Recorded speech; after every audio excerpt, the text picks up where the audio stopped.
आज आम्ही हाऊसमधून वॉकआउट केलेला आहे, बहिष्कार टाकलेला आहे याचसाठी कारण आपण पाहिलं असेल एक नवीन प्रथा मिंदे सरकारच्या वेळेपासून सुरू झालेली आहे।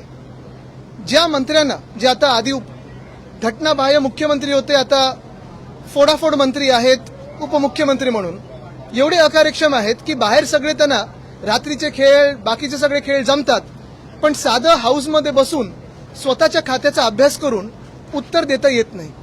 त्यांच्या खात्यांचा नेहमी वाटप होतो, राज्यमंत्री असताना देखील इतर मंत्र्यांना त्यांचा खात्याचा वाटप केलं जातो आणि ठराविक अधिवेशन मंत्री हे निर्णय जातात। मुळात प्रश्न हाच आहे की एका बाजूला आपण पाहत असाल मुख्यमंत्री महोदय स्वतः हाऊसमध्ये बसून उत्तरं देतात, इतर मंत्री देखील हाऊसमध्ये बसून उत्तरं देतात, अनेक वेळा त्यांची कोंडी देखील होते।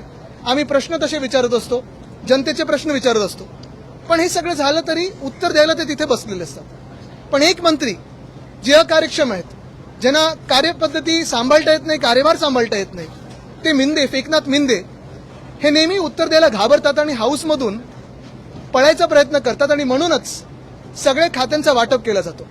आज आम्ही आक्षेप घेतल्यानंतर पुन्हा एकदा जे अध्यक्ष आहेत राहुल नार्वेकर यांच्याकडून उत्तर तर 2019ला असं झालं, 2020ला असं झालं, हे खोटं आहे। कधीही 2020 मध्ये असं झालं नाही, 2019ला असं झालं नाही। कुठच्याही मंत्र्यांनी किंवा मुख्यमंत्र्यांनी असा पळवाट काढला नव्हता।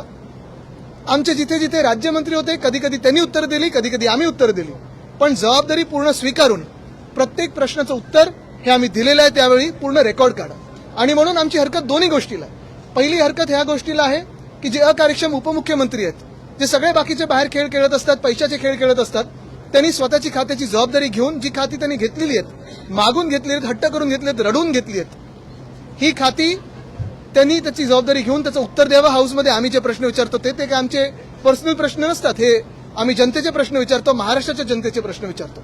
आणि दुसरं म्हणजे जे अध्यक्षांनी खोटं बोललेले आहेत, चुकीचं बोललेले आहेत की 19 आणि 20 मध्ये पण असं होत होते, ते रेकॉर्डवरनं काढावं, उगाच त्या खुर्चीवर बसून त्यांनी घाणेरडं राजकारण करू नये। पहिली गोष्ट म्हणजे फेकनाथ मिंदे समोर बसल्यानंतरच मी सांगितलं की तुम्हाला उत्तर देता येत नाही, तुम्ही घाबरता उत्तर द्यायला। दुसरी गोष्ट म्हणजे त्यांनी जर उत्तर द्यायची हिंमत असेल त्यांच्यात तर चला पूर्ण एक दिवस ठेवा, सगळ्या त्यांच्या खात्यांची आम्ही प्रश्न विचारतो, त्यांना उत्तर देऊ द्या। पण एक अजून एक आहे फेकनाथ मिंदेंना वाटतं त्यांना उत्तर द्यायचे, ते ज्या पक्षाचे गुलाम आहेत ना भाजप, त्यांनाच उत्तर देत असतात, महाराष्ट्राच्या जनतेला त्यांना उत्तर द्यायचे नसतं। मराठी उद्यमक शिवसेना शिंदे गट नाही, मिंदे गटच आहे, चोरांचा गट आणि शिवसेनेचं नाव घेतलं ते। आज मला वाटतं त्यांनी मध्य प्रदेशचे मुख्यमंत्र्यांना फोन करावा, उज्जैनचा जो जमीन घोटाळा झालेला आहे तिथे त्यांना मोठी जागा मिळू शकेल, कारण हे घोटाळेबाज तशीच जागा शोधतील।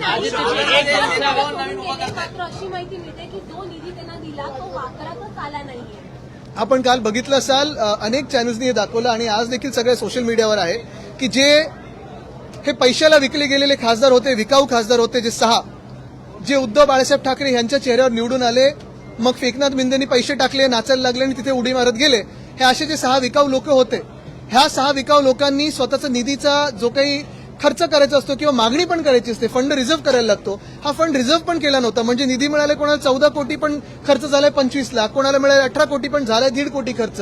हे सगळे खोटारडेपणा त्यांचा हा आपल्या मीडियाच्या माध्यमातून लोकांसमोर आलेला आहे। तो निधी जो मागत होते तो वैयक्तिक निधी मागत होते, पक्षासाठी किंवा जनतेसाठी मागत नव्हते।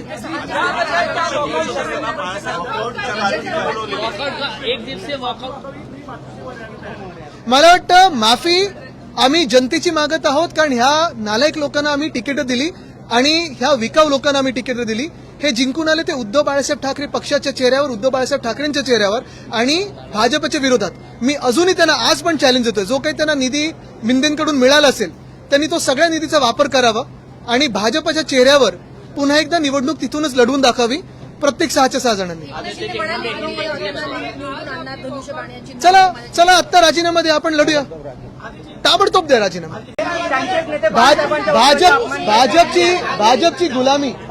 भाजपची गुलामी करणारे लोक वंदनीय हिंदू सम्राट बाळासाहेब ठाकरेंचे कधी विचार पुढे नेऊ नाही शकत। असले लोक जे सुरतला पळाले होते, गुवाहाटीला पळाले होते आणि काल ते किरण पावसकर काय बोलले बघा तुम्ही, त्यांना बरोबर उत्तर शिवसैनिक कुठे ना कुठेतरी चांगलंच उत्तर देईल, मला खात्री आहे।